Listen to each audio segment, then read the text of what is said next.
Nuk do të ketë asnjë krizë, as restriksionet e energjisë elektrike, siguron ministra e energjetikës Sanja Bozhinovska, pasi EMV i kërkoi qeverisë shpalljen e gjendjes së krizës në tregun e energjisë elektrike për shkak të vështirësive në furnizimin me lëndë djegëse, kjo për shkak të bllokadës së kufive me Greqinë nga bujqit grek. Ajo informoi se nesër në seancë qeveritare do të shqyrtohet kërkesa e EMV-s, me të cilën duhet të aktivizohen rezervat shtetërore. Në rezerva kemi 10.500 ton mazut, të cilat janë të mjaftueshme për 47 ditë. Isema podнесе писмо до владата, тоа ќе се разгледува утре на владина седница. Нема да има никаква криза, за граѓаните тоа нема да значи ништо, бидејќи државата има резерви на мазут. Тоа значи дека ако знаете дека има протести со грците, значи има веќе повеќе од 50 дена неможност да се добави мазут.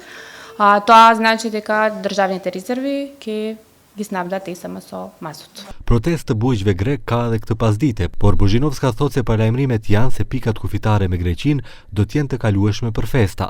Po ashtu, ministri informoi se është përzgjedhur kompania që do të ndërtojë linjën e tensionit të lartë drejt Shqipërisë, pasi më herët për shkak të mosrespektimit të obligimeve ishte ndërprer kontrata me Energoinvest nga Bosnjë-Hercegovina. Tha se detaj do t'i kumtoj me EPSO dhe theksoi se po punohet intensivisht edhe për ndërtimin e interkonektorit të gazit me Greqinë, që duhet të përfundojë në pranverë 2027. Бивме и во Србија на билатерален состанок, таму разговаравме за Србија-Македонија, таму имаме 23 километри.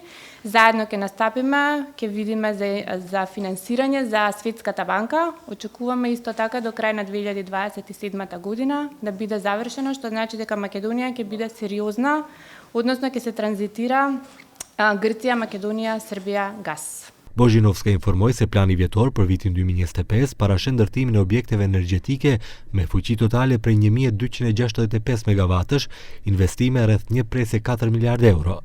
Për vitin 2026 në ministri ka mbërritur kërkesa për ndërtimin e kapaciteteve energjetike me gjithsej 10.950 MW fuqi.